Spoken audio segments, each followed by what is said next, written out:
Maxine Wahome. I had a successful rally in Mombasa, which I won Division 2, which was a great experience for me.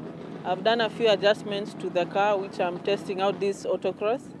So I'm looking forward to Nyanyuki Rally next weekend. We have moved the rally this time to a ranch called Olenaishu, where the two main stages are going to be. And we're going to have a special stage in another ranch, which is in Greystones.